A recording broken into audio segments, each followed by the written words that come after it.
Muy buenas tardes a todas y a todos nuestros asistentes a esta sesión emergente por parte de la World Future Society, capítulo mexicano.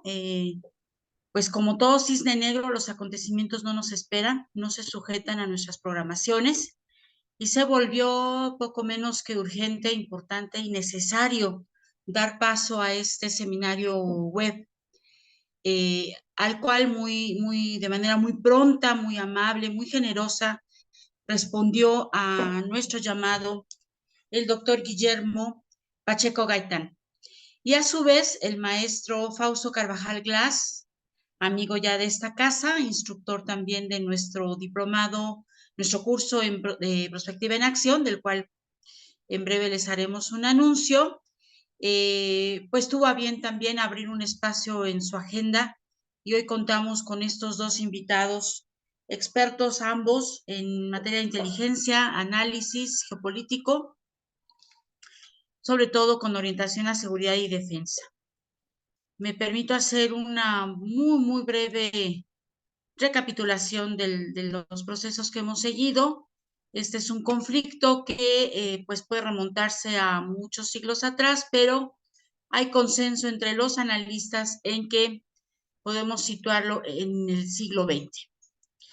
Pero específicamente este 7 de octubre de 2023 se produce un ataque sorpresa por parte del grupo terrorista, un actor peligroso, un actor que de manera inusitada ataca por sorpresa a la Franja de Gaza este 7 de octubre, lo dijimos. Se desatan una serie de combates y de acciones por parte del Estado de Israel en el marco del derecho a la defensa. Y al día de hoy, 9 de noviembre de 2023, las autoridades sanitarias de Gaza elevan la cifra de fallecidos a 10.569 personas, incluyendo 4.324 niñas y niños, además de 26.457 heridos. Es un ataque sin precedentes, es un ataque severo. Las señales actuaron rápidamente y las señales respecto al curso que puedan tomar los acontecimientos se vuelven también un elemento de análisis y de seguimiento, de comprensión respecto a las posibles repercusiones a futuro, tanto en el cortísimo plazo, como en un mediano y en un largo plazo. En los ataques de las milicias palestinas en el sur de Israel murieron 1.400 personas y más de 240 de ellas fueron tomadas como rehenes. Ya se han hecho entrega de algunas de esas personas, pero también se ha declarado el fallecimiento de otras, también de estas personas que inicialmente fueron sustraídas contra su voluntad. Las tropas israelíes combaten ya dentro de la ciudad de Gaza, donde los ingenieros del ejército de Israel usan explosivos contra la red de túneles de Hamas, mientras este grupo y la yihad islámica aseguran que siguen combatiendo y emboscando a los israelíes. El presidente de los Estados Unidos, Joe Biden, y los ministros de Asuntos Exteriores del G7 han pedido una pausa humanitaria y la ONU ha advertido un día más del deterioro de la situación sanitaria en esta región. Para hablar de este tema, contamos con la valiosa presencia del doctor Guillermo Pacheco Gaitán, quien tiene un amplio conocimiento en materia de innovación, creatividad, diseño de futuros, estrategia, política pública, seguridad y defensa y coaching. Ha sido consultor en el desarrollo de políticas de seguridad y defensa de varios países y cuenta con estudios de doctorado en paz y seguridad internacional por la Universidad Nacional de Educación a Distancia a través del estudio de las relaciones político-militares en la formulación de políticas de defensa. Cuenta con un grado de maestría por el Colegio Interamericano de Defensa, con base en el trabajo de investigación La arquitectura de seguridad a partir de la Conferencia Especial de Seguridad de 2003. Actualmente es director de Asuntos Internacionales y profesor del Security College US senior coach, escritor, orador y consultor, así como asesor en temas de seguridad y defensa hemisférica, regional y nacional. Fue profesor del Centro de Estudios William J. Perry, del Centro de Estudios Hemisféricos de Defensa, adscrito a la National Defense University, situado en Washington, D.C., desde donde nos hace favor el doctor de participar en este seminario web, en un horario distinto al de la Ciudad de México, y es fundador y director general del Christian Center of Public Life. Hay algo que me gusta mucho resaltar de la semblanza del doctor Pacheco Gaitán, y es que él se presenta como arquitecto de nuevas realidades, que es hacia donde podrían ir transitando nuestros estudios en materia de seguridad y defensa. Por su parte, contamos como moderador con la presencia del maestro Fausto Carvajal Glass, quien es asociado fundador del Delphi Solutions and Strategic Services, una empresa de consultoría, investigación académica y educación concentrada en riesgo político y dinámicas de seguridad en América Latina y el Caribe. Con experiencia previa en el sector público en México, específicamente en las Secretarías de Relaciones Exteriores y de Gobernación. Es internacionalista por la Universidad Iberoamericana y maestro en estudios de guerra por el King's College London, en donde se graduó con distinción en temas de gran estrategia, geopolítica y nexo conflicto, seguridad, desarrollo. Es graduado también de los cursos de Estrategia y Política de Defensa por el Centro de Estudios Hemisféricos William J. Perry y Terrorismo y Contraterrorismo por la Universidad de Leiden en los Países Bajos. Es asociado del Consejo Mexicano de Asuntos Internacionales, COMEXI, donde se desempeña como coordinador de la Unidad de Estudios sobre el Fortalecimiento de la Ley, Cooperación en Seguridad y Delincuencia Organizada Transnacional. Asimismo, es miembro de la Federación Mundial de Estudios del Futuro, del Strategic Hub of Organized Crime Research, del Royal United Services Institute y del European Consortium of Political Research. También sirvió como investigador no residente para el Instituto de Investigaciones Estratégicas de la Armada de México. Es profesor de asignatura de la licenciatura en Inteligencia Estratégica por la Universidad de Anáhuac, en la que enseña el módulo Planeación Prospectiva. Ha contribuido para diversos medios nacionales en México, Nexos, El Universal, Foreign Affairs Latinoamérica y revistas especializadas internacionales. Escribe quincenalmente una columna en el periódico El Sol de México sobre temas de seguridad nacional y geopolítica. A ambos, muchísimas gracias por su participación en esta sesión. Y sin más, damos paso a la intervención del doctor Pacheco Gaitán. Nuestra dinámica de trabajo será la que tenemos habitualmente. Daremos espacio para la intervención del doctor Pacheco bajo una dinámica de trabajo que ya establecieron él y el moderador, el maestro Carvajal, para después dar espacio a las preguntas e intervenciones por parte de nuestra audiencia. Muchas gracias y sin más, bienvenidos a ambos y muchísimas gracias por aceptar esta invitación. Muy buenas tardes. Gracias a nuestra audiencia, gracias a los integrantes de la Asociación Mundial de Futuros, capítulo mexicano, y gracias a las y los invitados. Adelante. Gracias, Alma Lilia. Qué gusto saludarte. Fausto, qué gusto compartir contigo, un privilegio también. Yo no me considero experto, soy siempre un estudiante permanente, conocedor.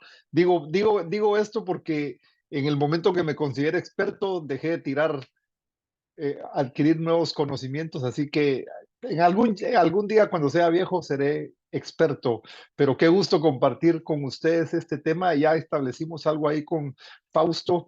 Yo tengo unos slides que quiero compartir con ustedes y me gustó desde el principio, me gustó el tema, el título, Futureando entre amigos de amigos. Digo, oiga, futureando entre amigos, eso me gustó mucho. Y dije, yo voy a aprovechar para fijar una premisa que me permitió tratar de ordenar mi trabajo. para mí diseñar futuro es conocer la historia, que es el pasado, para tomar las mejores decisiones en el presente que me permitan alcanzar el lugar al que quiero llegar futuro. Evidentemente, o a los lugares que quiero llegar, eso depende de cómo lo pueda, pero es parte de lo que traté de ver en esta exposición y como le dije al Malilia, mira, cuando le puse el tema de Israel, jamás y algo más, tengo que confesar que le dije a ella, me costó mucho aceptar, aunque ella lo dijo fue muy rápido, pero me costó aceptar porque, mire, quiera que no, se ha escrito y se ha dicho tanto en las redes sociales, se ha dicho tanto mire, en los grupos de WhatsApp, en las redes sociales, en los medios de comunicación, que ya no sabe uno si hablar o no hablar. Digo, pensándolo de esta manera, no sabe uno si hablar o no hablar. Entonces, ¿qué hacer cuando uno puede tener un pensamiento al respecto? Digo porque, y lo convencé con Fausto cuando nos pusimos de acuerdo, al final a veces uno no sabe si decir o no decir, pero también es un espacio que se le abre a uno para poder eh, eh, expresar lo que uno pueda sentir. Entonces, quiero arrancar pensando la exposición que tenía, ya la dijo Alma Lilian, 7 de octubre. ¿Qué pasó el 7 de octubre?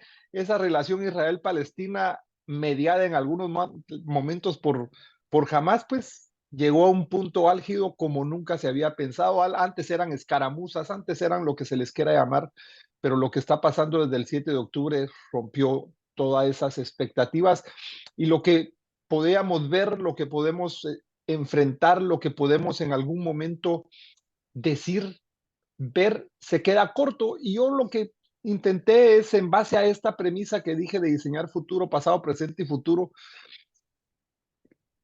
quise primero tener unos antecedentes históricos y parto de algo para mí que le da el guión. En Génesis 32:28, la Biblia determina cuándo empieza Israel. Y el hombre dijo, tu nombre ya no será Jacob, le dijo al hijo de Abraham, de Isaac, sino Israel, no, perdón, de Abraham, porque has luchado con Dios y con los hombres y has prevalecido. Y la figura que ven ahí es una estela egipcia que data ellos dice, de 1850 años antes de Cristo, la primera vez que escuchan el tema de Israel relacionado con una persona y con un Estado. O sea, el tema tiene una, aunque algunos lo puedan percibir que no tiene este conflicto una relación religiosa, yo estoy poniendo una premisa, para mí sí.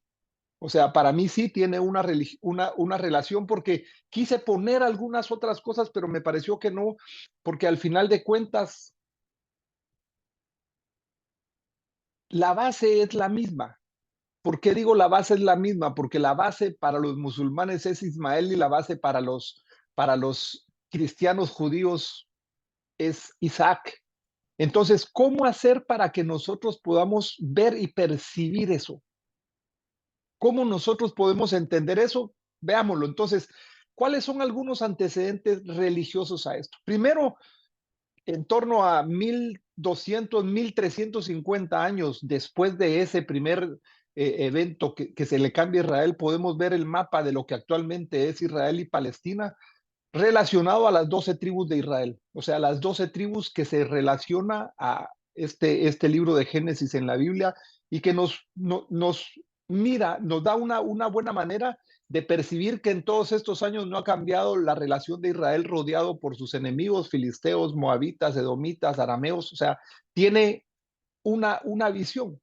Y es importante que podamos entender algo respecto a Jerusalén. O sea, tres religiones monoteístas tienen conexiones centrales y o lugares sagrados en esa ciudad vieja amurallada de Jerusalén. ¿Por qué es importante esto? Porque nos permite entender esta lógica de lo que confluye.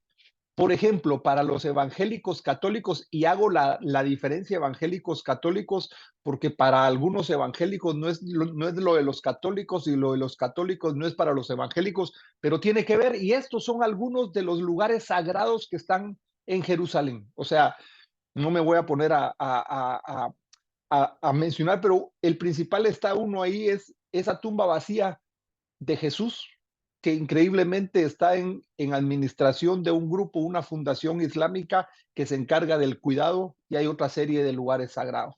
En lugares sagrados de los musulmanes, evidentemente estas mezquitas, sobre todo la mezquita de Al-Aqsa, que es la que vemos ahí, que tiene una característica. La mezquita de Al-Aqsa está construida sobre el templo de Salomón. O sea, el templo de Salomón fue construido exactamente 2100 años antes de que Omar hiciera esa mezquita de Al-Aqsa, y es parte digamos, de la confluencia de lo que se puede entender la tumba del profeta David, que es el rey David para los cristianos católicos y evangélicos, y ese famoso muro occidental que para los judíos tiene también muro occidental del segundo templo, o sea, este segundo templo, y es después de este proceso que se da de la guerra de los 6 días, donde ellos pueden volver a orar en ese muro. Entonces,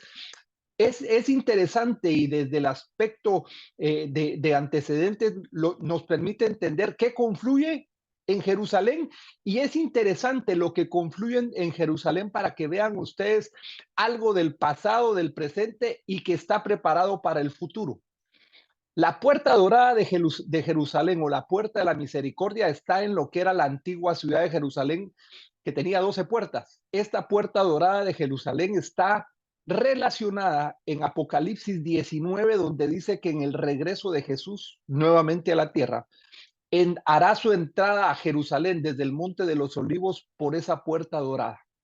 Después del año 650 de esta era, cuando los musulmanes toman control de Jerusalén, esa puerta es cerrada. Y vean ustedes que sí se entienden de futuros, entre los que saben entender de futuros. Crearon ese cementerio musulmán que se llama Bab al-Rama. ¿Sabe usted cuál es el significado de tener un cementerio frente a una puerta? Un cementerio musulmán que los judíos no pueden transitar en medio de los muertos. Y como ellos dicen, si el Mesías que regrese tiene que entrar ahí, no va a entrar porque hay un cementerio y está la puerta cerrada. Lo que no terminaron de leer ellos en ese Apocalipsis 19 es que del Monte de los Olivos, que dice donde hace el regreso, él pasa levantando todo lo que está enfrente. ¿Por qué quiero decir esto? Porque uno me puede decir, bueno, mire, ¿qué tiene que ver lo de Apocalipsis y usted me está mezclando algo religioso? Fíjese que no, porque en lo que estamos viendo ahora es una expresión de lo que los musulmanes creen, y tengo otra relación. Mire lo interesante, los musulmanes lo entendieron, hicieron algo para que no pueda entrar. Los judíos no les importó porque ellos no creen en el Mesías, o sea que el libro de Apocalipsis para ellos no tiene ninguna importancia, y no le pusieron atención a esto que está aquí. Los cristianos saben que sí será, y tampoco se preocuparon, porque lo que no terminaron de leer los musulmanes y que no se preocupan los judíos, sí lo entienden los cristianos, al saber que no importa que haya un cementerio y que hayan cerrado una puerta, lo que dice Apocalipsis ellos creen que se va a cumplir. Entonces, para que vean por qué los antecedentes históricos y religiosos sí tienen que ver en algún momento en ese relacionamiento. Otro tema es el tema político.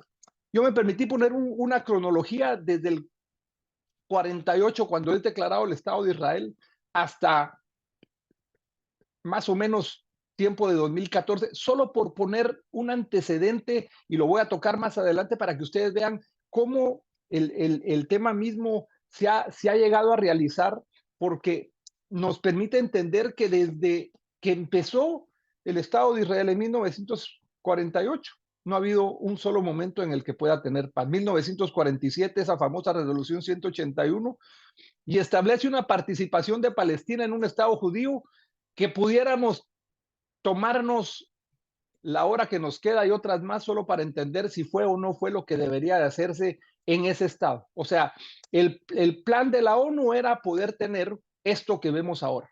O sea, esto fue lo que quedó en 1947 establecido, y Jerusalén, lo anaranjado es para Palestina, y lo más clarito para Israel. Pero evidentemente sabemos cómo se ha ido trastocando esto, y es lo que podemos ver cómo desde 1937 Cuando se empieza esta comisión de la partición hasta el tiempo actual, es el estado actual de lo que nosotros podemos ver, más allá que podamos entender o no por qué se da, pero la centralidad de lo que en algún momento los que negocian, si no entienden una característica de una ciudad como Jerusalén, para poder negociar una negociación o una partición, al final de cuentas no van a poder parar lo que te tiene que dar, porque para los judíos Jerusalén es importante y lo vamos a ver por qué.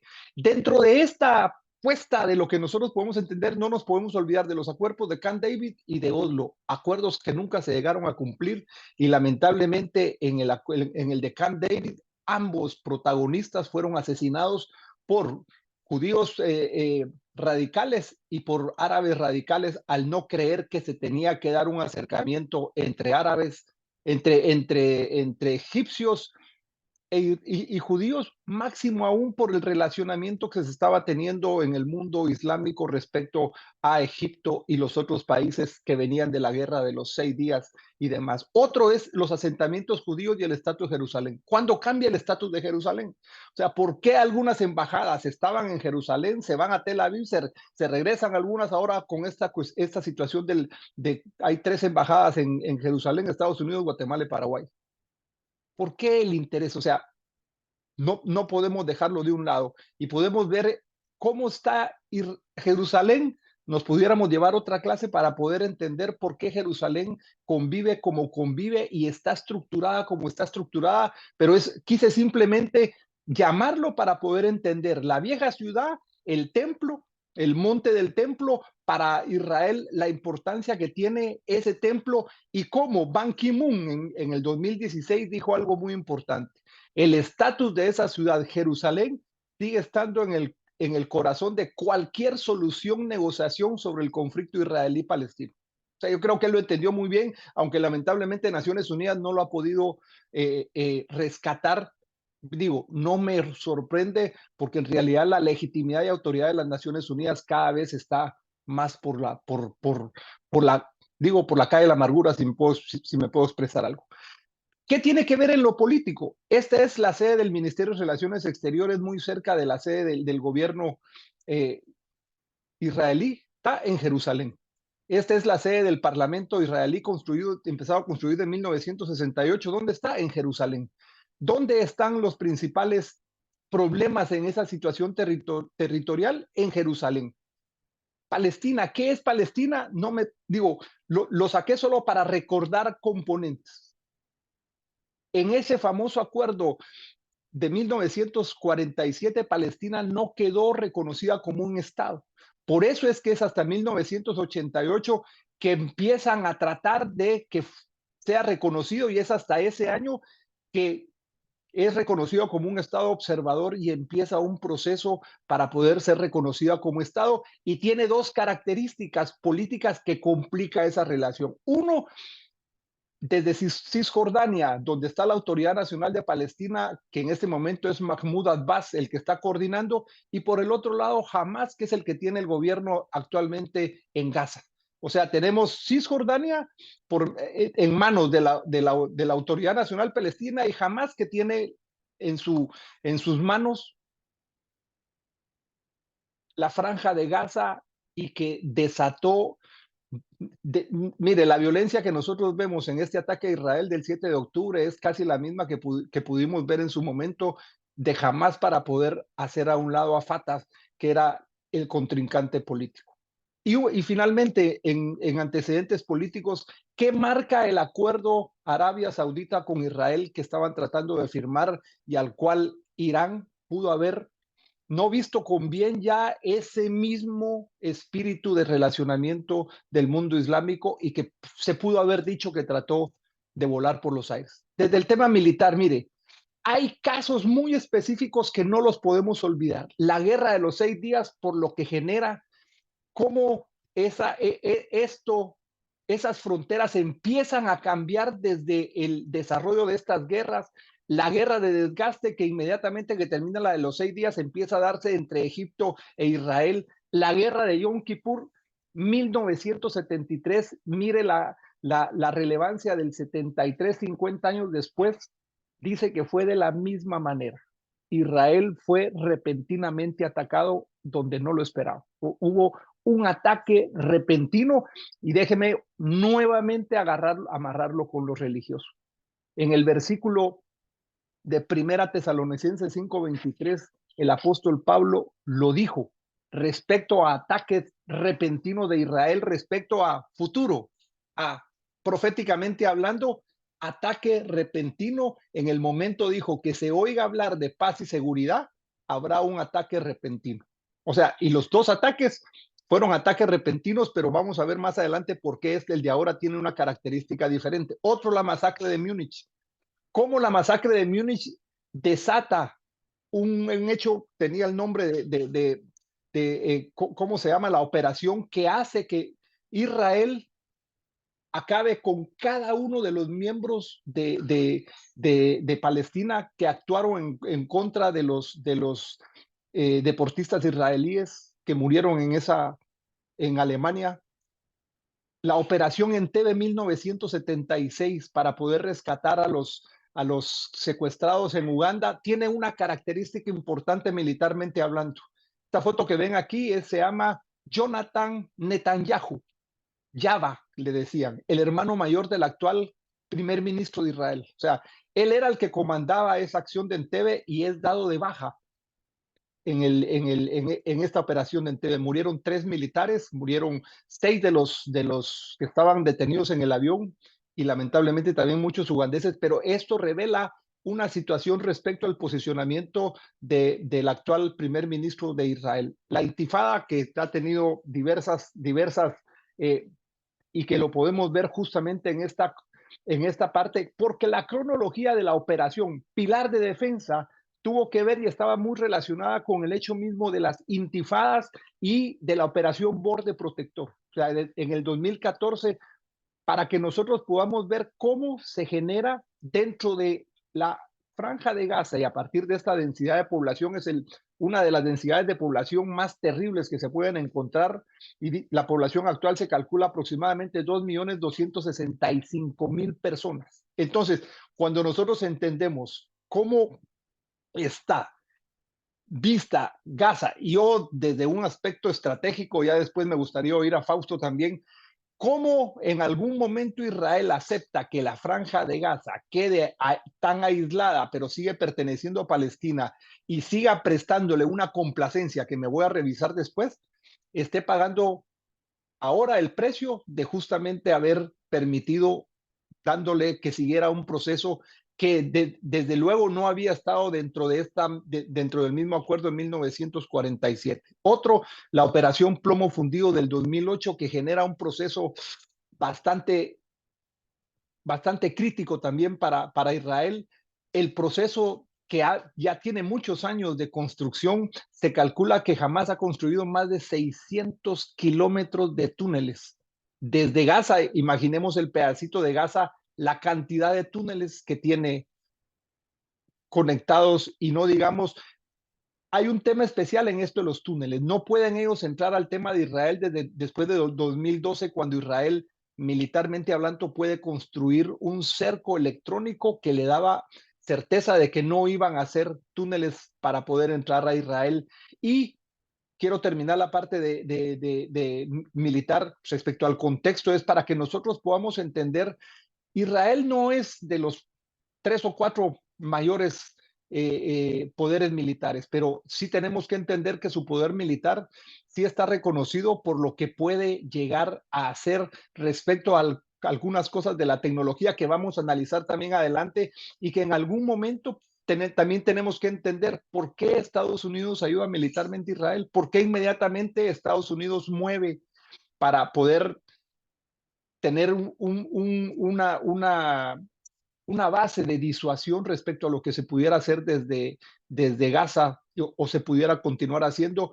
Es una relación que viene desde el presidente Eisenhower, que cada vez ha ido creciendo y solo para que tengan ustedes una idea, 265.000 millones de dólares ha sido la cooperación militar de los Estados Unidos a Israel. La viceversa no es tanto. pero sí ha habido un proceso tecnológico de viceversa, de ayuda de Israel a los Estados Unidos. ¿Cuáles son actuales, digamos, algunas de las cosas que podemos ver respecto a entender el por qué el 7 de octubre se da lo que se da? O sea, ¿por qué se da lo que se da?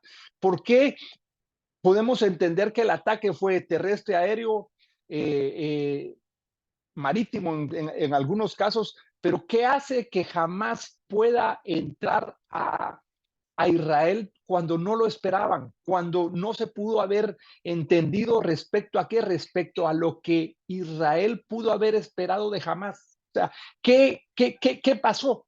Primero, un aspecto tecnológico. O sea, como mencioné, desde el 2012 empieza un proceso en Israel que lo hace empezar a depender demasiado de lo tecnológico, que se confirma en el 2016 con el tema del domo de hierro y empieza lamentablemente a llegar a un proceso de complacencia que le llamo yo.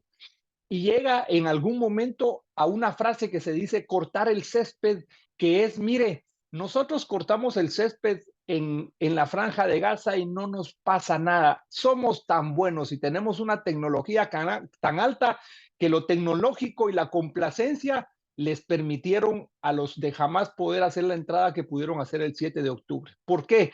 Porque desde la dimensión militar, la sorpresa técnica y la sorpresa táctica fueron claves para una respuesta militar de Hamas versus el poder entrar en Israel como lo lograron hacer. Distracciones, otro tema importante. Mire, desde que Israel empezó a desviar sus preocupaciones más por la seguridad de los israelíes que estaban en las fronteras, de los israelíes que estaban en la franja de Cisjordania, y 3 o 4 meses antes, el hecho mismo de tener que estarse no descuidando, pero sí prestarle atención a ciertos movimientos de religiosidad para darles certeza y cuidado, les permitió a ellos en algún momento que esas distracciones fueran una buena manera de desentenderse de lo que verdaderamente tenían que entenderse. Otro aspecto importante, reforma judicial. Nunca antes, desde mi perspectiva, la sociedad judía había estado partida como está en este tiempo. Nunca, nunca antes la reforma judicial, un proceso que nos daría para ver por qué el interés del primer ministro tenía en ese tiempo a la sociedad partida respecto a una visión política respecto a lo que ellos tenían que ver en Israel desde el aspecto político. Jerusalén, otro tema que, como dijo Ban Ki-moon, nunca lo podemos sacar. Mencioné, y ahí podemos ver el muro, los lamentos, podemos ver la mezquita Al-Qadá. Ese es el centro mismo de lo que encierra Jerusalén, y jamás en algún momento, eh, aun cuando Jerusalén está más al norte y más cercana que Cisjordania, que Gaza, siempre desde el 2012 han levantado una buena manera de lograr apoyo respecto a que Israel quiere recuperar ese territorio para poder construir el tercer templo de Salomón. O sea, es algo que no lo podemos quitar de la mesa de negociaciones, como lo dijo Ban Ki-moon, porque aunque es un aspecto religioso entre ambos, la creencia de que Jerusalén tiene el templo y que según las profecías va a haber una construcción de un tercer templo que va a iniciar el proceso que detalla muy bien Apocalipsis. Y repito nuevamente, el templo de Salomón fue construido 1300, no, perdón, 2100 años antes de que los musulmanes hicieran esa mezquita que ustedes, bueno, una mezquita que ha sido reconstruida por terremotos, pero ¿por qué los musulmanes hacen la mezquita sobre el templo de Jerusalén? ¿Por qué desde que se hace el templo de Salomón? ¿Por qué desde que se crea el templo de Salomón? Lo primero que llegaban los babilonios, los medopersas, lo primero que llegaban a destruir era el templo de los judíos. O sea, hay un significado, y cuando no entendemos, y por eso mencioné la confluencia que tiene con los judíos, musulmanes y cristianos cuando hablamos de Jerusalén. Otro tema que no podemos dejar a un lado es Irán. O sea, Irán, respecto a las negociaciones que pudo haber visto respecto a Egipto, a Arabia Saudita, por lo que había pasado anteriormente, al crear una nueva asociación, asociación, otro nombre, con Egipto, Jordania, Siria, y que al final de cuentas ellos vieron de que todos esos esfuerzos que estaban haciendo eran como muy blandos, y cuando vieron nuevamente el acuerdo que estaba firmando Arabia Saudita, cuando aún Arabia Saudita había estado en pláticas con Irán, es lo que hace que Irán pudo haber hecho y aprovechado todos los aspectos más que estratégicos, tácticos, que le dieron la oportunidad a Hamas de poder hacer la entrada que hizo. Y más que eso, una cosa, tener la estrategia que hizo, entrar por los medios que entró. O sea, si podemos entender quién pudo haber tenido la información, quién pudo haberle provisto del tipo de medios y capacidades que usaron los de,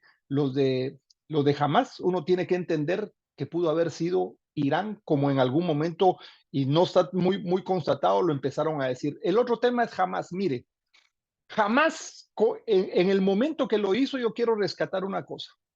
Mire, jamás no le importó para mí en este tiempo sacrificar en el altar del ataque a los palestinos que iban a estar sufriendo la respuesta de Israel. Ellos sabían que iba a tenerse esa respuesta. O sea, si antes habían tenido la respuesta que habían tenido de Israel con los ataques que habían tenido, habiendo hecho los ataques que hicieron esta vez, se puede entender también por qué las familias de los líderes de Hamas no estaban en Gaza. O sea, no estaban en Gaza. Las familias de los que lideraron todo el ataque no estaban en Gaza.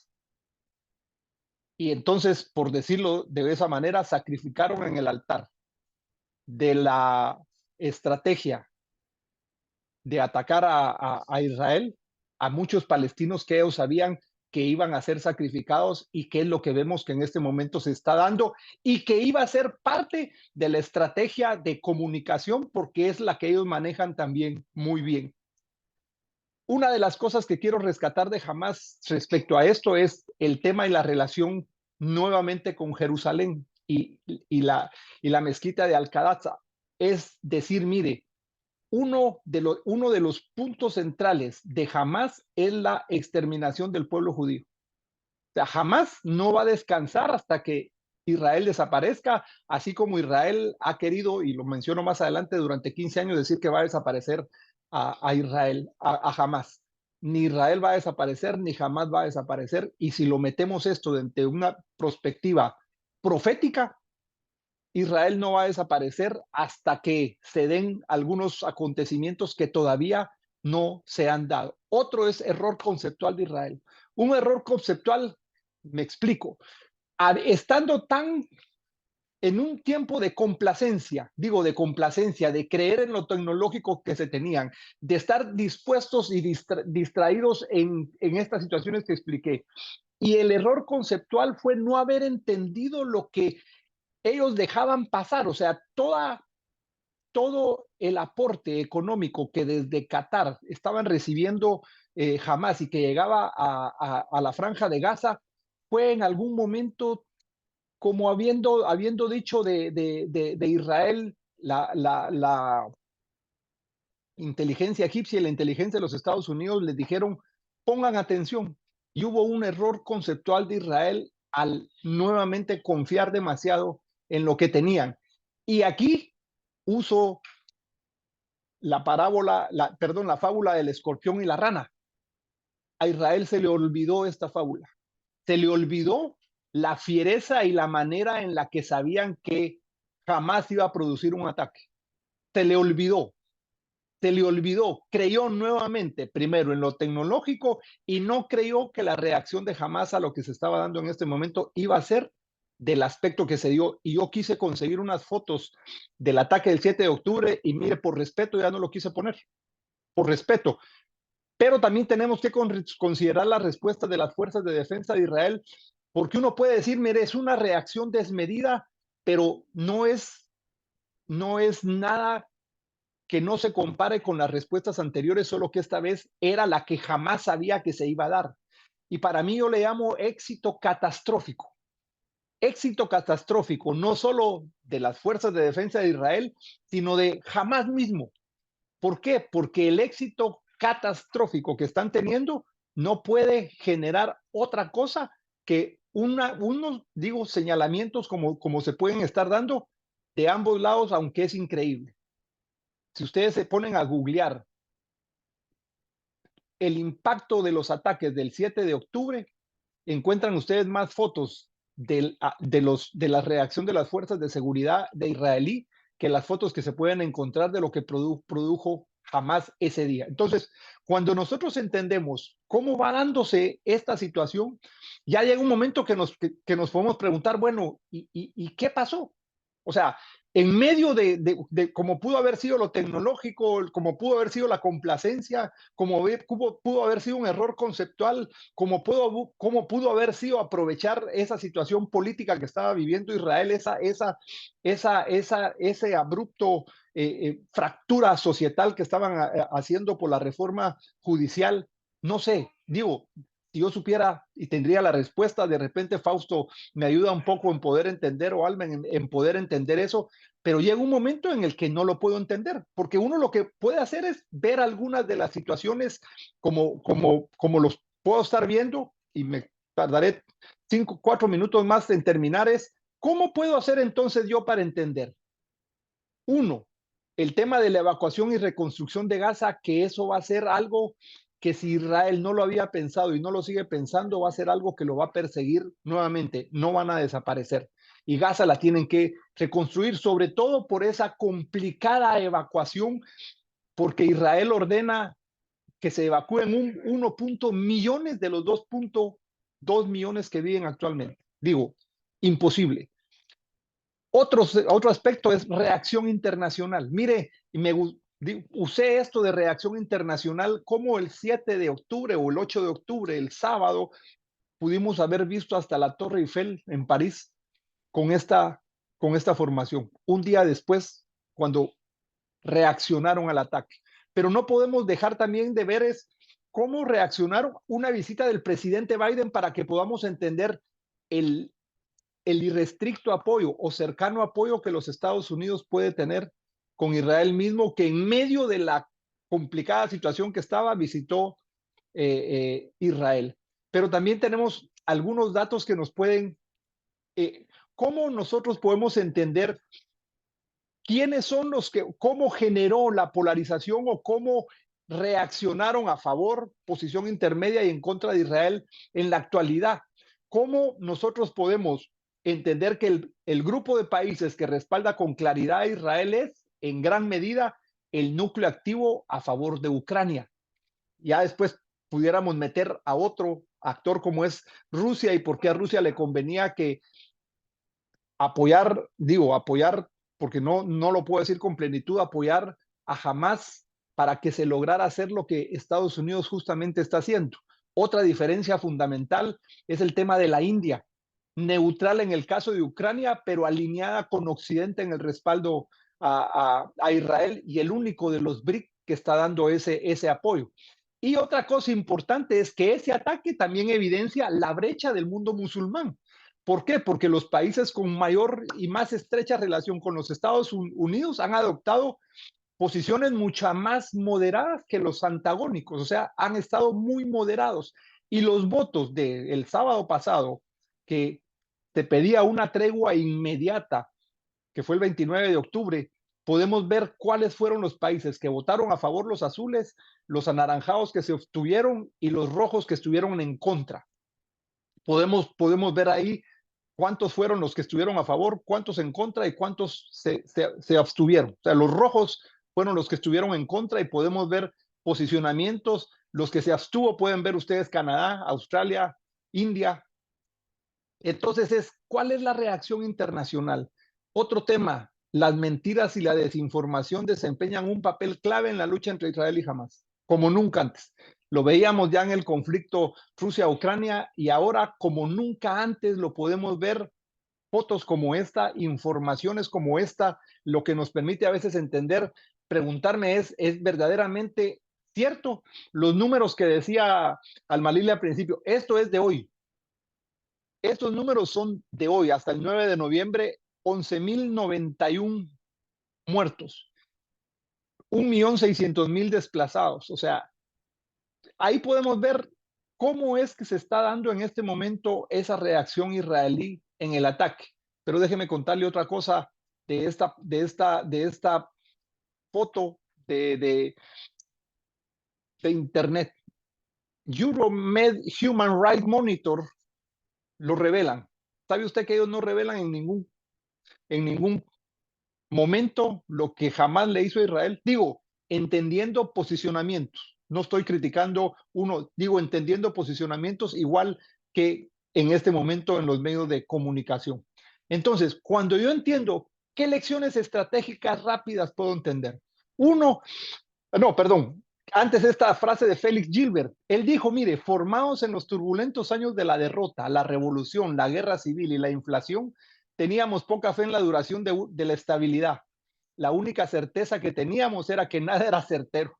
Yo le puedo decir que en este momento la única certeza que tengo es que nada es certero y lo asumo. O sea, lo asumo.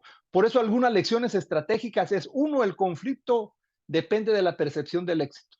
¿Qué es el éxito para uno y qué es el éxito para otro? Otro, leer Oriente Medio no es difícil, tremendamente difícil.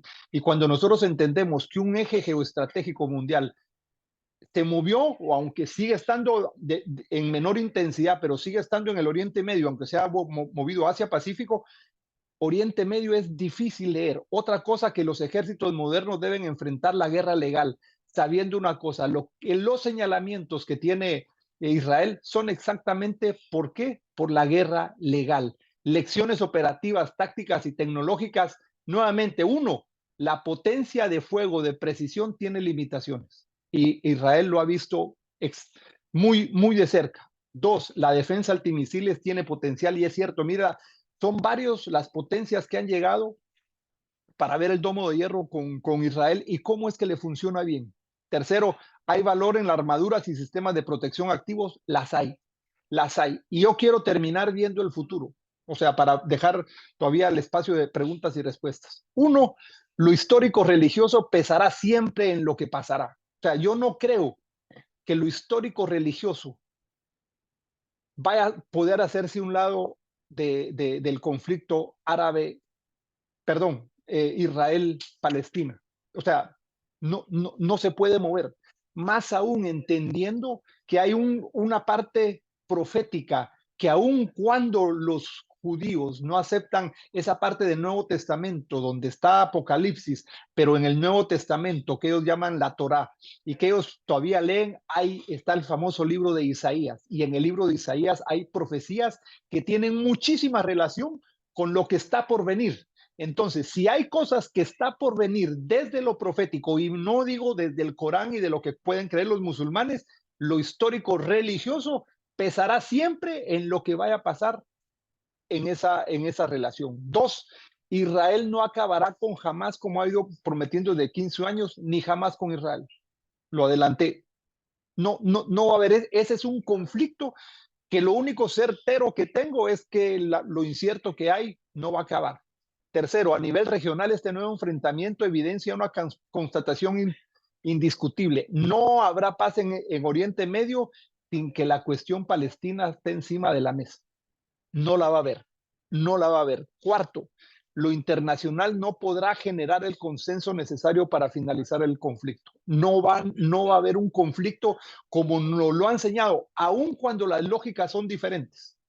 Aun cuando las lógicas son diferentes, entendiendo Rusia-Ucrania, hay un antecedente histórico que muchas veces no lo queremos también analizar entre Rusia y Ucrania, pero es parte del posicionamiento que Rusia puede tener y en este caso es exactamente lo mismo. Lo internacional no podrá generar el consenso necesario si no empieza por entender lo que tiene que entender en la mesa de negociaciones.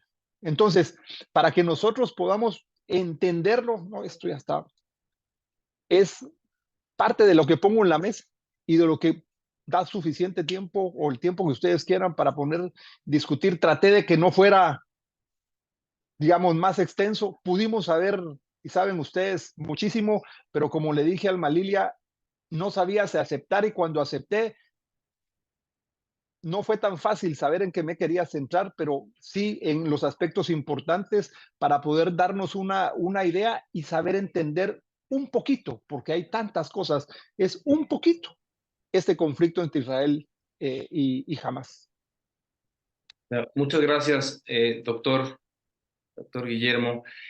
Al final, en términos generales, voy de lo general a lo particular y por favor le pediría a los colegas que nos hicieron favor de conectarse que de preferencia nos inunden con sus preguntas y comentarios en lo que ahorita voy señalando algunas cosas, pero por favor, en la medida de la posibilidad, pregunten lo más posible.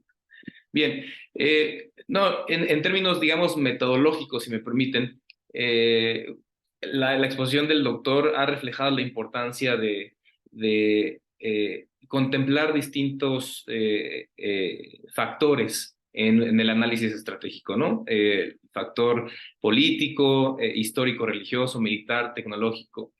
Entonces, y la incorporación de distintas variables en este análisis. Y me queda particularmente, doctor, este aspecto como primera pregunta. Desde lo religioso, ahorita para ir por partes, desde lo religioso, ¿qué prospectos de paz se pueden percibir para el actual conflicto? Y si quiere, después tocamos el tema militar o político, el apoyo internacional, el geopolítico. Pero ¿hay alguna clave? Porque al final su exposición ha versado mucho en torno a estas claves que no solamente el Antiguo Testamento, sino el Nuevo Testamento, Apocalipsis, Tesalonicenses. Eh, ¿Cómo se podría alcanzar la paz desde lo religioso? Está en silencio, doctor. Primero entender una cosa, que Israel siempre va a caminar en la cuerda floja con sus vecinos. Nunca va a acabar esa situación. O sea, cuando lo vemos en el Antiguo Testamento, caminó siempre en la cuerda floja con sus vecinos. Nunca pudo tener una relación cercana y de paz, por decirlo de esa manera. En el actual, en lo contemporáneo lo podemos, digo, si seguimos desde el tiempo después de Cristo para acá y vemos cuáles han sido quienes han tenido a su cargo, o quienes han invadido, o quienes han podido manejar ese territorio, nos damos cuenta que aun cuando en algún momento la mayoría de judíos salieron de ese territorio, cuando llegamos al siglo XX encontramos que sí, habían una mayor cantidad de palestinos, de musulmanes, pero que sí había un remanente.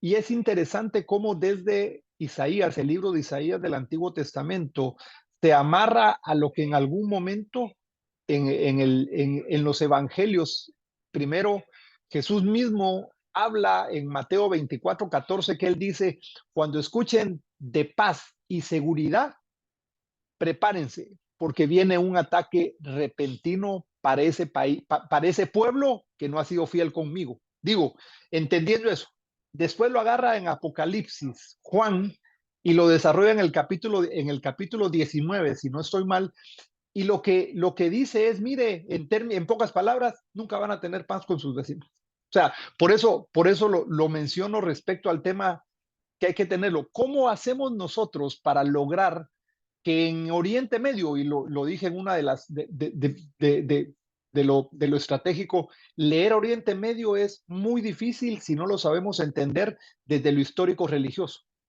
Entonces, si me lo preguntas y quieres una respuesta muy directa, ¿qué dice la Biblia? ¿Qué dice lo religioso para los judíos? Que tener paz con sus vecinos es casi inalcanzable, que los esfuerzos que han estado haciendo, que lo que vemos un caso trascendental respecto a estas paz, alcanzar la paz, la firma de Camp David. Ambos presidentes fueron asesinados por radicales árabes egipcios y judíos radicales. Entonces, ¿Sabes por qué? Porque creen que no puede haber paz y por eso el posicionamiento de Irán. El posicionamiento de Irán, su posicionamiento es no podemos hacer paz con ese país. Le llaman sionistas, como le quieran llamar, pero dicen no lo podemos hacer y por eso su reacción y su relacionamiento con algunos países árabes, porque no existe, según ellos, un posicionamiento lineal, por decirlo así, contra el enemigo, contra aquellos a los cuales hay que hacer desaparecer. Por eso jamás lo presenta más radicalmente, y Hezbollah islámico también. O sea, el objetivo no es atacar a Israel, es desaparecer Israel. Entonces, cuando tú ves desde el radicalismo musulmán, porque no estoy diciendo que es todo, desde el radicalismo musulmán, el hecho de que no puede haber paz con Israel, y cuando tú ves las profecías bíblicas sobre Israel, no puede haber paz con sus vecinos. Entonces es muy complicado poder tener un análisis político militar en un contexto donde los antecedentes históricos y futuros proféticos tienen mucho que ver en unos, perdón, y otro. Ya, y en ese sentido, no porque estén en orden, pero ahorita por el tema de la pertinencia y la secuencia, Mauricio Eigner, bueno, primero dice felicidades al doctor Guillermo por su visión neutral, analítica y clara de este conflicto, y después pregunta, si Israel cierra la puerta, sube a toda su población en un barco y cede la autoridad palestina el 100% del territorio, ¿terminaría el conflicto? Es decir, ¿es un conflicto por tierra? O desde su óptica, ¿cuál es el fondo real de este problema?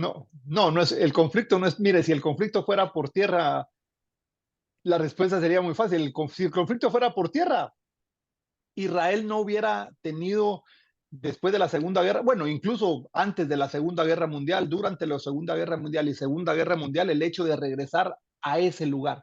O sea, ese es el lugar y nuevamente, cuando lo relacionas con lo futuro, con lo que está por venir, está muy bien marcado y como mencioné con la Puerta Dorada, los musulmanes lo saben y por eso hicieron lo que hicieron, pusieron un cementerio y cerraron la puerta, le pusieron triple pared, pero si fuera por tierra, se soluciona rápidamente, pero como no es por tierra, sino como ahí confluyen y como hay una confluencia entre los cristianos, no es bélica, pero entre los musulmanes y los judíos sí es por el lugar. O sea, cuando el lugar es determinante para que podamos entender nuevamente en el 650, cuando el califa Omar arma la primera mezquita sobre el templo de Salomón, sobre el segundo templo de Salomón, era un gesto indicativo de que sí sabían lo que estaban haciendo, no por el presente, sino por el futuro.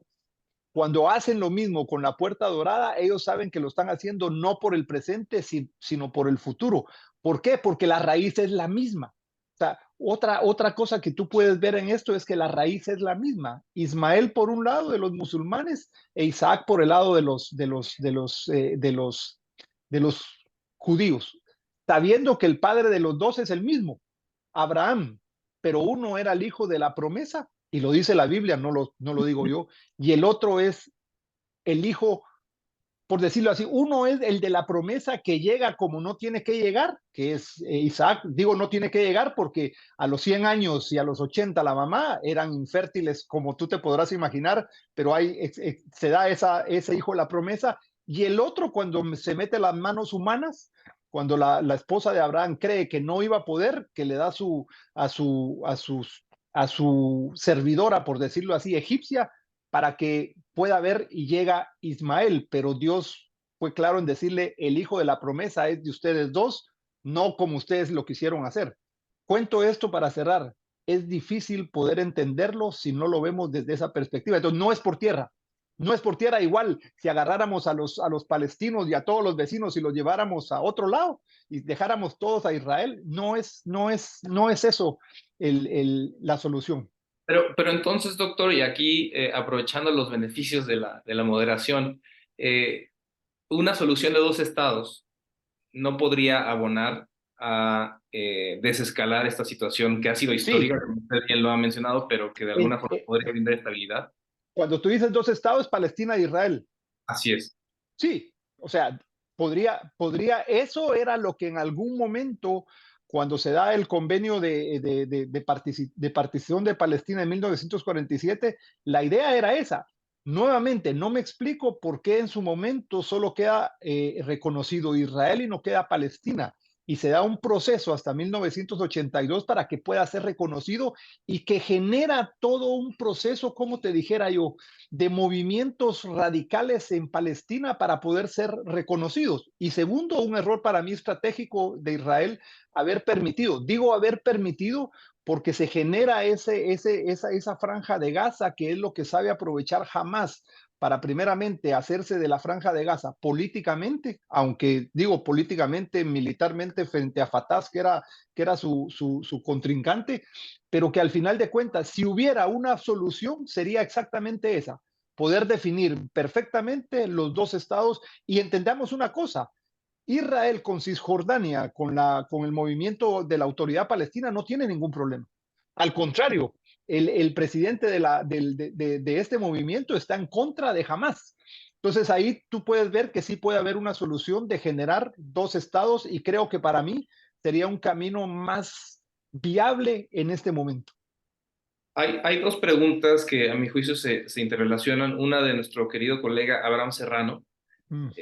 Consideran que el ataque del 7 de octubre tenía como finalidad la respuesta de Israel, como se ha hecho, y que esta respuesta de Israel rompería los acuerdos de Israel con otros países árabes que a Irán y Hamas no le convienen se logren dichos acuerdos. Y Mauricio, por otra parte, ¿cómo explicar que Israel es un Estado y Hamas una organización terrorista que tiene secuestrados a los palestinos? ¿Se puede hablar realmente de una guerra o es una respuesta de defensa? Fíjate que eso son muy buenas preguntas y creo yo que pueden tener relación. En el caso de entendamos una cosa, sí, jamás está considerado como una organización terrorista, pero es políticamente hablando quien conduce Gaza. O sea, y Gaza está reconocido como Palestina, lo que mencioné. Entonces, puede darse como una respuesta de defensa si vemos únicamente contra Hamas, pero tenemos que entender que Hamas está conduciendo políticamente una franja de Gaza de 2.2 millones de palestinos. Y lo que le mencioné, sabía que la acción militar que iba a tomar iba a exponer a una gran cantidad de palestinos que en realidad, no voy a decir si la mayoría, la minoría, no sé cómo pueden estar respecto a la relación con Hamas. Entonces, sí puede verse como una relación de respuesta, de defensa, si es únicamente contra Hamas, pero cuando vemos desde el aspecto puramente que es la franja de Gaza, una parte misma de Palestina reconocida en los acuerdos y que estaba buscando también ser parte de la inclusión de Palestina como un país, sería, digamos, interesante poder definirlo, una respuesta de defensa o una guerra entre Palestina e Israel. Digo, entendiendo una cosa, porque si uno dice es solo contra Hamas, podría ser una respuesta de defensa, pero si es contra esa parte de Gaza, que es una parte de Palestina, sí podemos hablar de una guerra. Y aquí mi pregunta es, ¿qué representa Hamas? ¿Al terrorismo o la parte política de Gaza? Claro, no, y de hecho, bueno, en algunos sondeos en la franja de Gaza, la población civil, los palestinos en general, los gazatíes, no veían con tan buenos ojos como se hubiera pensado a Hamas, a la organización terrorista, porque justo pues han tenido muchos abusos de por medio, se han consagrado con medidas antidemocráticas en el poder, ¿no? Etcétera. Entonces, y de hecho creo que me parece una falla de las fallas estratégicas que usted menciona, la respuesta que ha tenido Israel, justo porque le ha dado un segundo aire, por ponerlo en términos coloquiales, a la organización terrorista Hamas frente a la población civil palestina en la franja de Gaza. Y nada más para abonar al tema de, ¿se puede hablar realmente de una guerra o es una respuesta de defensa, de legítima defensa? Eh, Sin duda, me parece que la respuesta de Israel fue en legítima defensa frente a una organización terrorista, y no hay que escatimar en reconocer esto. El tema con la legítima defensa, me parece, y esto lo he comentado en otros espacios, es que no, en realidad no es un principio, no es el principio de la legítima defensa, Mm, es un bono que se va gastando desde el primer momento en que se ejerce y cómo se ejerce, ¿no? Al final, la alineación de los medios, las formas y los fines. sí. Entonces, lo que al principio fue un apoyo total por parte de la comunidad internacional a Israel frente a los arteros ataques terroristas, se ha ido reformulando este Mm, apoyo. Creo que en el ámbito de las ideas, y lo platicábamos ayer para ponernos de acuerdo en esta reunión entre amigos, es que Israel está perdiendo la guerra de las ideas ahorita, hoy por hoy, me mm. parece. Esta es mi perspectiva. Entonces, sin duda fue una legítima defensa, pero una legítima defensa que desgraciadamente se ha ido agotando rápidamente por la forma que ha emprendido Israel ante una provocación clara, ¿no? de esta organización Mm. terrorista, que era obvio el propósito de esta actuación. Por eso, si me permites agregar a lo que tú estás diciendo, yo lo llamé éxito catastrófico de ambos. Digo, porque para mí es innegable lo que tú estás diciendo. Por eso la foto que pongo de la Torre Eiffel los colores de Israel y la estrella de David. Y hubieron otro montón de edificios en muchas ciudades importantes del mundo que en una primera reacción era evidente el apoyo. Pero como tú muy bien lo dijiste, ¿cómo se ejerce?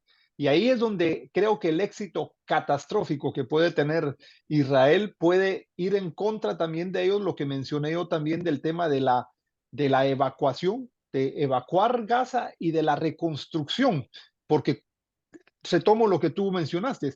Israel, para mí, cometió el error estratégico de dejar posicionarse en Gaza a Hamas desde el momento en el que no tomó seriedad en esa franja lo que se estaba gestando, visto nuevamente. Yo tengo que tener decisiones y ahí es donde hablo de la complacencia de Israel. Israel no vio al futuro. Israel vio, como yo lo decía, cortar el césped. O sea, ellos dijeron, no, pues nosotros podemos manejar cualquier cosa y que se pongan ahí. Y para mí la franja de Gaza ha sido terrible, lo que ha ocasionado, como que, por decirlo así, es una piedra en el zapato que tiene Israel en Gaza, que no deja de manifestar lo que dije respecto al posicionamiento de algunos países musulmanes. Claro. Voy a dejarla, me voy a tomar la libertad de dejar la pregunta de Manuel Sunderland, no porque no sea pertinente, de hecho creo que tendríamos que cerrar con esta pregunta para después. Entonces paso a la de Mayra Herrera, quien dice, ¿se sabe qué criterios usó la ONU en 1948 para darles ese territorio a los judíos en Medio Oriente, justo en un territorio eminentemente árabe, para donde volteen hay árabes? ¿No fueron mal reubicados? No, no, eso está muy relacionado a la pregunta de si se sacaran a los israelíes de ahí, si fuera por tierra, tiene exactamente la misma respuesta. No, porque esa era una petición de dice, se llama el movimiento sionista israelí, pero más allá sean sionistas, no sionistas, Israel iba a volver a ese lugar. Nuevamente, Israel iba a volver a ese lugar, es su tierra. Digo, si uno lo mira desde la Biblia y desde la temporalidad, por eso hay que ver lo histórico religioso, desde la temporalidad, Israel siempre ha luchado contra sus vecinos. Entonces, sí, lo que Mayra puede preguntar, y me parece muy atinada su pregunta, fuera si no hubiera nada, por decirlo así, que los llame a regresar a ese lugar, pero teniendo un aspecto tan fundamental para el pueblo de Israel, ellos iban a regresar, no importando quiénes los rodeaban. ¿Por qué? Porque la historia de Israel ha sido convivir con esos países que los están rodeando. Sí, aquí una pregunta de carácter geopolítico que obviamente tendríamos que incorporar esta variable. Miguel Eduardo González Cárdenas dice, ¿el involucrar a otros países puede transformar una guerra regional en otra de mayor escala? Sin lugar a dudas, sin lugar a dudas, y es lo que en algún momento se puede Sí, esperar para mí de este conflicto. Sin lugar a dudas, el hecho que Estados Unidos tenga digo, yo no estoy en contra de que cada uno tenga sus alianzas y que las alianzas puedan manifestar la disuasión. Digo, entendiendo que yo hago una alianza lo puedo hacer con cualquiera, pero si la tengo con el que tiene la mayor disuasión posible y la disuasión de Estados Unidos pesa 90,000 toneladas cuando le va a poner un portaaviones enfrente, o sea, yo puedo hacer esas alianzas y jamás lo hizo con Irán por las mismas circunstancias. Entonces, me parece que ahí estamos digamos, en procesos muy complicados por lo mismo. ¿Por qué a Rusia le interesaba que jamás pudiera hacer lo que hizo? Y se dice que le prestó ayuda, no comprobable todavía, porque está pasando lo que Rusia pudo haber querido, que mucha de la ayuda que se le daba a Ucrania se le está dando ahora a Israel. Estados Unidos, ya se está discutiendo aquí en el Capitolio, no puede aguantar esas dos guerras. Ese apoyo, no son guerras directas de ellos, pero no puede aguantar. Lleva 120,000 millones de dólares en Ucrania, le ha dado ya 40,000 millones a Israel rápidamente con todos estos movimientos. Entonces es muy complicado, yo estoy de acuerdo, muy complicado por ambos lados involucrar a otros países porque ahí es donde se empieza a hacer un proceso de ampliación del conflicto. Y nada más, ahorita quisiera aprovechar para recomendar un artículo que para su servidor puede brindar muchas claves sobre las implicaciones estratégicas de esta guerra, y es de John B. Alterman. Lo publica para este think tank estadounidense CSIS, the Center for Strategic and International Studies. Y el artículo se llama Israel podría perder.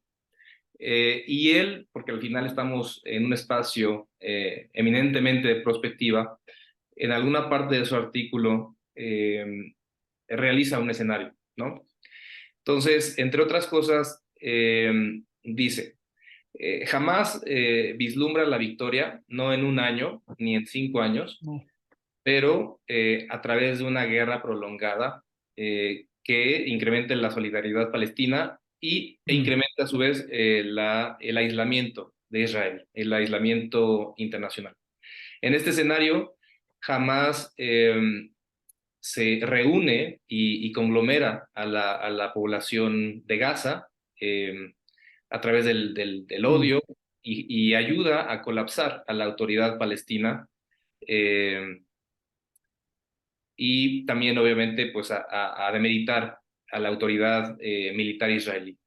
Mientras tanto, los estados árabes se mueven, se alejan de la normalización de las relaciones con Israel. El sur global se alinea fuertemente a la causa palestina y Europa se queja de los excesos del ejército israelí. Y en Estados Unidos, por primera vez en su historia, se abre un debate muy fuerte sobre Israel, y se destruye el apoyo bipartisano, o bipartidista, mejor dicho, que Israel ha gozado desde principios de 1970. Entonces, palabras más, palabras menos, esto es lo que usted, doctor, ha comentado, y creo que me parece importante, sobre todo para aquellas personas que estaban preguntando sobre los aspectos o las implicaciones geopolíticas, estratégicas de esta confrontación. No sé si quiere abonar algo, doctor. No, fíjate que ya justo encontré el artículo y lo que él menciona respecto al poco éxito que tuvo la visita al final de su artículo, dice que el secretario de Estado Blinken pasó muchos días ahí no solo en Israel, sino en el Oriente Medio, y que al final de cuentas Blinken no logró cambiar la visión de las ¿cómo se llama? De los países que visitó. Digo esto para ponerlo en perspectiva de lo que tú mencionabas, esa visión geopolítica que no va a cambiar tan fácilmente, o sea, no va a cambiar tan fácilmente, entendiendo también lo que él menciona, que jamás esto no lo planeó en una semana. Lo planeó, tuvo un buen tiempo, tuvo unas muy buenas ayudas estratégicas y tácticas también para su ejercicio. Entonces, evidentemente, podemos tener un análisis al respecto de eso, pero ¿cómo hacer para que nosotros lo podamos desgranar lo más fácil posible para entender prospectivamente lo que puede pasar. Por eso la pregunta respecto a uno, si involucrar a más países ayudaría o no ayudaría. Otro es si lo que mencionaste de tener una solución de dos países, que fue lo que en 1947 las Naciones Unidas intentaron, para mí, de mala manera, yo creo que puede ser algo que nos permita a nosotros estar viendo para el futuro eh, una solución que no es a la larga una solución rápida, pero sí es una solución que poniendo y apoyándose en el gobierno de Cisjordania pudiera lograr que Israel trate de bajarle a ese éxito catastrófico, porque como tú muy bien lo mencionaste, su apoyo va a ir bajando cada vez más, cada vez más y cada vez más. Sí. Abdón Alvarado, y también esto se relaciona con la pregunta de Manuel Sunderland, pero primero la de Abdón. En todos los casos hay errores conceptuales. ¿Cómo es posible que unas religiones que en vez de unificar a los seres humanos, es el propósito de las religiones, entre paréntesis, para el progreso y la paz, cada uno dedica los recursos para desarrollar guerras y enfrentamientos donde se matan entre sí a los hermanos? Y por otra parte, Manuel Sunderland, en esta misma línea, ¿qué esperanza tiene la humanidad para lograr vivir en paz? Porque el problema no solo es Oriente Medio, sino el mundo entero. Ya usted lo mencionaba también con el caso de la guerra en Ucrania contra Rusia. Mira, yo le agregaría algo más. ¿Cómo no solo el hecho de la religión y mantener la paz y las religiones respecto a poder alcanzar el vivir en paz, pero yo le agregaría algo más paradójico. ¿Cómo países, cómo religiones que son hermanas, que vienen del mismo tronco, son las que en algún momento no tienen la posibilidad de poner paz en la tierra? Digo, porque cuando vemos los ataques del 9/11, los ataques a muchas ciudades de Europa, o sea, son radicalismos extremos de una religión. Han habido radicalismos extremos del lado judío también. Ha habido radicalismo extremo cristiano, claro que sí, cuando vemos las cruzadas y cuando vemos toda una serie de situaciones que se generan en Europa y en otros lados, vemos que lo que menos se ha podido hacer respecto a la religión es lo que en algún momento ni para los musulmanes ni para los judíos vino a ser el nacimiento del Mesías. Digo para los judíos porque ellos no le dan legitimidad al Mesías que llegó a nacer en Belén, ni sino que es el que ellos esperan y que esperan que venga como ellos querían que llegara en esa primera venida, que era en caballo y con la espada en la mano para poderlos libertar. Ni a los musulmanes que en algún momento siempre se les ha relacionado con este tema de si tú me haces, yo te hago. Y cuando vemos la reacción misma que esto puede tener en el Corán,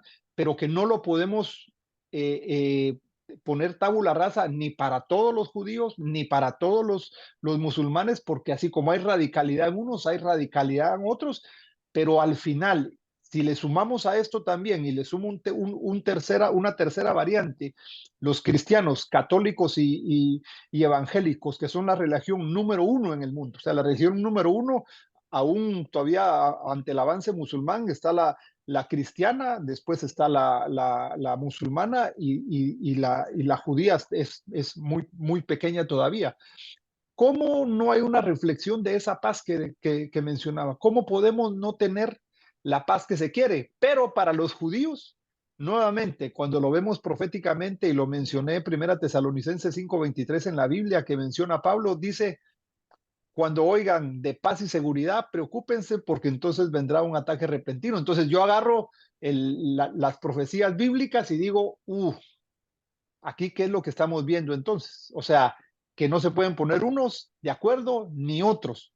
¿Por qué? Porque son ellos mismos los que están generando el ambiente que se puede tener en Oriente Medio a ese respecto. Por eso mencioné yo al principio, yo creo, aunque otros analistas no lo creen así, que la base histórico-religiosa en esos conflictos, sobre todo en el conflicto de Oriente Medio, son claves para poder entenderlo y como lo dijo Ban Ki-moon, el tema de Jerusalén es un tema que va a estar en la mesa en cualquier discusión que se genere.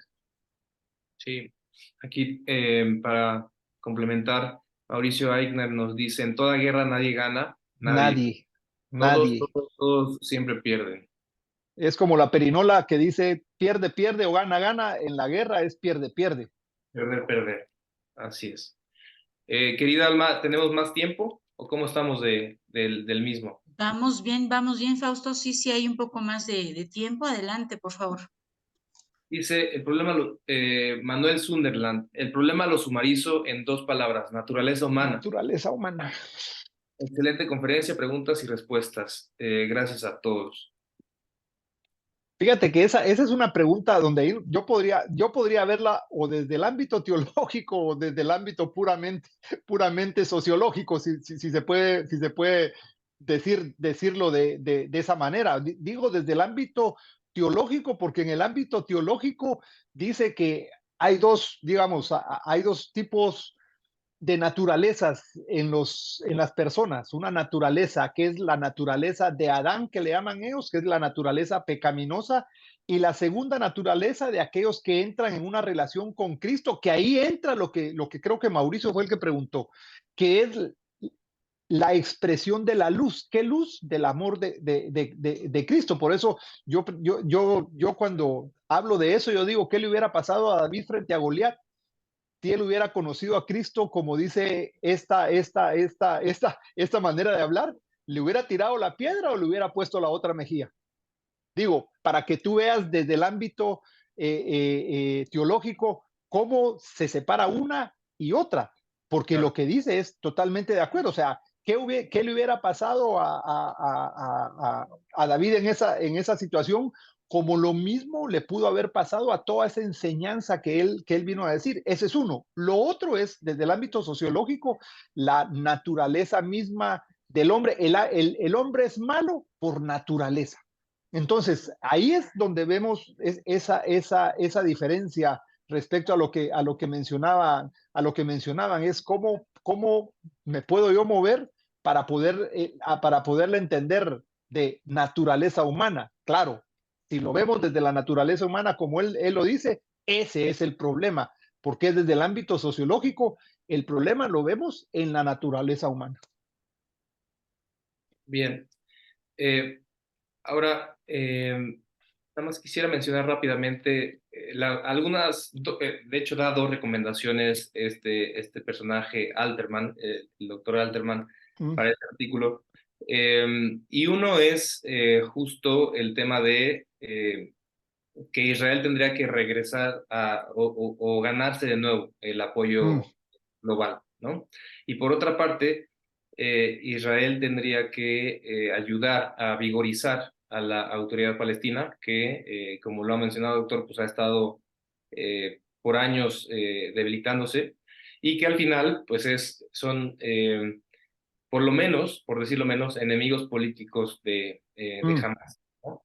Eh, ¿Qué tiene que decir al respecto? ¿Cómo ve esta serie de recomendaciones que da, obviamente, para, de alguna forma, alcanzar los objetivos estratégicos de Israel en esta confrontación?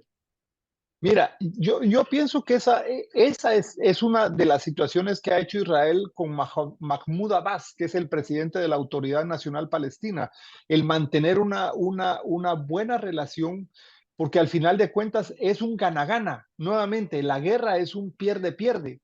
O sea, la situación misma que ha vivido Israel en la Franja de Gaza es un pierde-pierde. Esa relación misma, y bueno, no solo con la Franja de Gaza, sino lo que ha podido vivir desde la guerra de los 6 días, casi inmediatamente después de su independencia. Entonces, ¿cómo poder nosotros hacer entender a ambos, dijéramos, a Israel, que en su momento también aquí, ahí como hay halcones y palomas, dicen aquí en Estados Unidos, en la política de Israel hay halcones y palomas. Hay halcones que no quieren que se pueda tener una relación cercana con Palestina o menos aún con los pueblos y los pueblos vecinos, y es por eso que surge el hecho de asesinar a Menachem Begin cuando firma el acuerdo de Camp David. Entonces, es lo mejor, o sea, el poder tener un acercamiento más allá. Yo te digo una cosa, más allá que esas profecías bíblicas estén por cumplirse en tiempos de tiempos, creo que lo mejor para el tiempo presente de Israel es poder ejercer esa capacidad de relacionamiento, principalmente con Palestina, que al final de cuentas es con el que mayor problemas puede tener. No creo que se pueda lograr un acercamiento como lo puede lograr con Palestina, con Irán o con el Líbano, la parte donde está Hezbollah islámico, pero sí con el tema de Palestina y poder conjuntamente con Mahmoud Abbas poder tener el relacionamiento de recuperar la franja de Gaza a partir de lo que también mencioné, la evacuación y reconstrucción de Gaza no va a ser solo de un tema de Israel. Yo no creo que en este momento lo esté pensando incluso de esa manera. O sea, yo creo que este es otro error. Bueno, déjame y termino mi comentario con esto.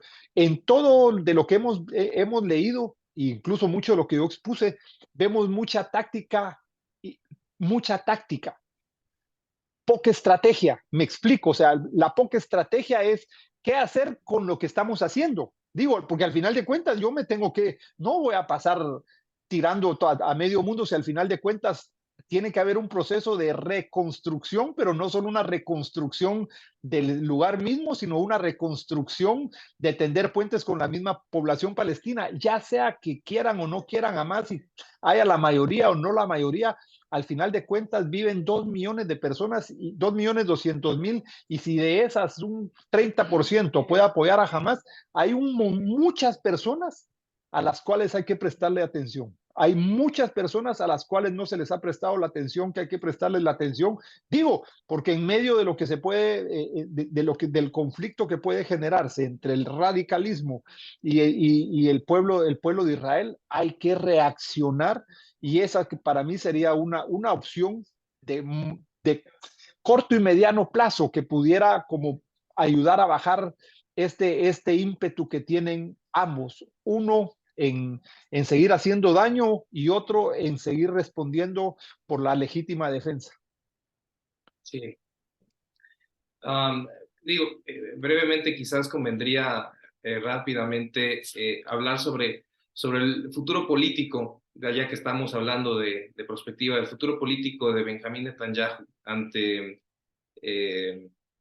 pues la actuación que ha tenido, obviamente la polarización que despierta, y lo cual usted mencionó, pero también teniendo en cuenta, y esto tampoco hay que escatimarlo, así como no se escatima señalar a Hamas como una organización terrorista, pues la catástrofe humanitaria que están viviendo en Gaza y que de alguna forma no abona, al contrario, perpetúa los ciclos de violencia y contraviolencia en esta región. Entonces, ¿qué pronósticos, qué prospectos tiene Benjamín Netanyahu desde su perspectiva?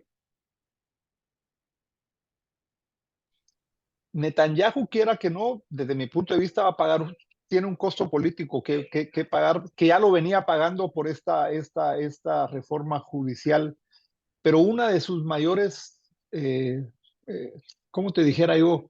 ¿Cómo le puedo llamar? De sus bastiones políticos era la seguridad. O sea, uno de sus principales bastiones políticos era la seguridad. Entonces, aquí la pregunta, después de que bajen las aguas, si es que en algún momento, pero sí que en algún momento puedan bajar las aguas. Digo esto porque incluso vemos fake news donde sacan parte de las protestas que se daban antes del 7 de octubre, pasándolas como que fueran hoy protestando contra Benjamín Netanyahu. El pueblo de Israel es un pueblo que en medio de la fractura se unió para poderle hacer frente a esa agresión que les habían hecho el pueblo Hamas. Eso sin lugar a duda. Pero eso no va a quitar que Netanyahu en algún momento pueda pasarle una factura política.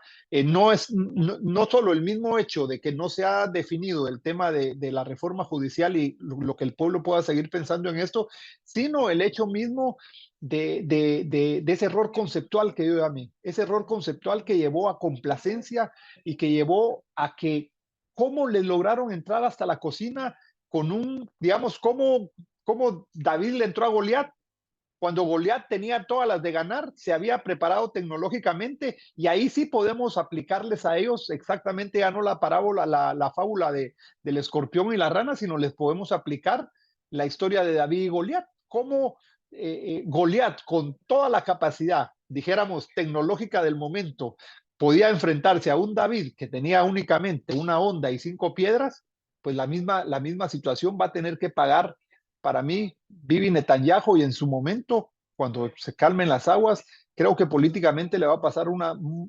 mucha factura.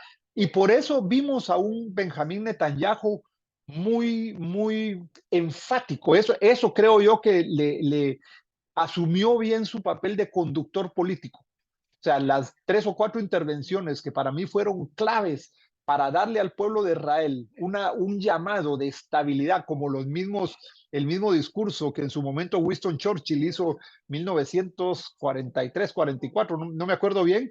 Eso es lo que yo vi en Benjamín Netanyahu, en los 2 primeros discursos que hizo, sobre todo el primero muy enfático. O sea, él lo tenía que hacer. No podía bajar la guardia respecto a cómo él podía reaccionar respecto a lo que habían estado pasando, pero sí, él estaba pagando las consecuencias de esa complacencia y ese error estratégico de haber, dijéramos, no sé si la palabra puede ser permitido, pero no haber estado preparados para evitar justamente eso, aun cuando todo lo que venían haciendo los de Hamas del otro lado, era muy evidente que algo estaban preparando y no pudo la inteligencia de las fuerzas de defensa de inteligencia ni del Mossad poder estar preparados para hacer lo que tenían que hacer. Que ese es otro tema fundamental, esa gran falla de inteligencia, y habría que considerarlo como un caso de estudio, ¿no? En donde, Sobre todo la de Israel. Tú sabes que la inteligencia de Israel es una de las inteligencias más efectivas, más modernas respecto a lo que tienen, lo que mencioné yo ya me voy a acordar cómo se llama, ellos crearon un nombre a la acción que tomaron después de los ataques en la Olimpiada de Alemania, que lograron ejecutar a cada uno de los que integraron esa unidad la ira de palestina que Dios, ¿ah? la ira de Dios. Es la ira de Dios. La ira de Dios fue exactamente, fue una acción, la ira de Dios, y le lograron, fue la inteligencia. Igualmente con cada uno de los que pudieron dar cuenta de los que participaron en el holocausto, poco a poco, y todavía dice que les faltan algunos. ¿Qué pasó entonces para poder estar atentos a esto que les pasó el 7 de octubre? Sí. Bueno, pues hay muchos temas en el tintero, pero pues esto daría para mucho más. Te lo dejo aquí, mi querida Alma. Solo Muchas déjame gracias. si me Y permites, adelante, solo una doctor, por cosa. favor. Hay una pregunta sobre la postura del presidente de México, Ah, pero no sí, me quiero sí. referir a él. Digo, entendiendo que esta actividad, entendiendo una cosa, es evidente, no solo la postura de México, Bolivia rompió relaciones. O sea, Bolivia no solo que Bolivia rompió relaciones, ni siquiera Maduro, ni siquiera, ¿cómo se llama? Ortega en Nicaragua, que han criticado muy duramente a Israel. Bolivia rompió relaciones. ¿Cuál puede haber algunas repercusiones? Yo creo que en el futuro, en ese posicionamiento geopolítico, hay que entender la posición que tiene Israel, la cercanía que tiene a Estados Unidos, y sí, en medio de este éxito catastrófico, logra hacer lo que tiene que hacer para, como también lo mencionaba Fausto, no quede con una cruz respecto a los excesos que se pudieron haber dado de cómo se hizo la reacción, puede tener algunas repercusiones internacionales a algunos países. Yo creo que sí. Digo, de mayor o menor manera, sí van a haber algunas repercusiones si el posicionamiento se da a como tendría que esperar hacer Israel. Pero si este error, este éxito catastrófico, lo que hace es desposicionar a Israel en ese centro geopolítico del cual le interesa mismo a los Estados Unidos, podremos decir que son posicionamientos internacionales de cada uno de los países que puede o no gustarle a quien lo tome, pero es un posicionamiento que muchas veces no lo hacen pensando en el país ni en la gente del país, sino que lo hacen desde su punto y mira ideológica. Y termino con un ejemplo. El Salvador mantuvo los efectivos militares en Irak todo el tiempo que consideró necesario por una cosa, no por los salvadoreños que viven en El Salvador, sino por los salvadoreños que viven aquí en Estados Unidos, y logró por eso una acción política para que los salvadoreños que estaban de manera indocumentada aquí pudieran tener un TPS, un tratado de protección.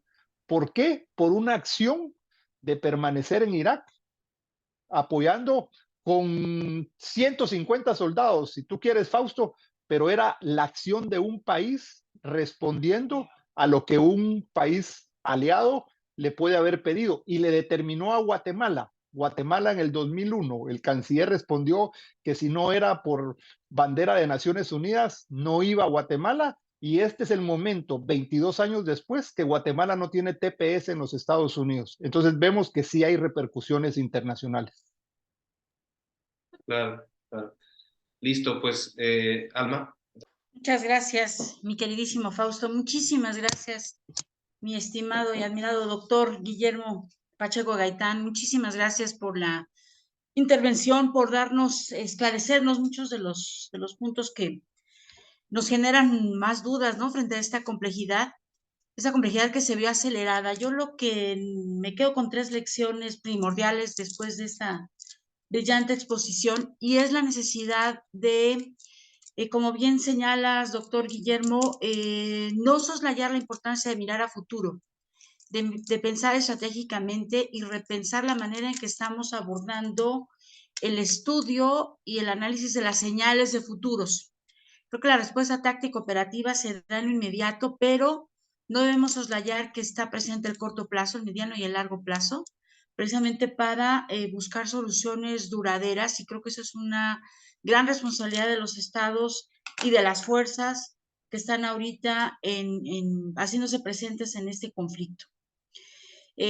Yo considero también que es muy importante no soslayar la evidencia que existe actualmente de posibles violaciones al derecho internacional humanitario, en la medida que se está generando una crisis humanitaria, una crisis de abastecimiento. Ha habido ataques importantes a instalaciones que la normatividad internacional reconoce como no objetos militares, no objetivos militares, como son los hospitales y las escuelas.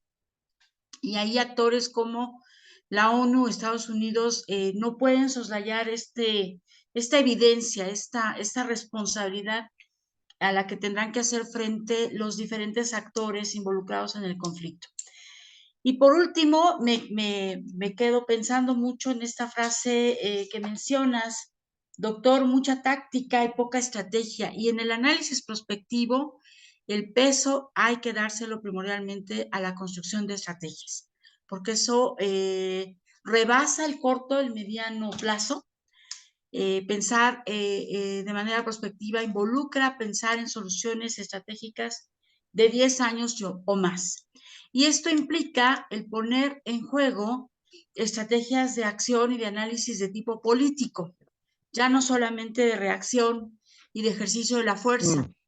Y la aplicación y el uso y el ejercicio de lo político implica el reconocer la existencia del otro, el derecho legítimo a la otredad.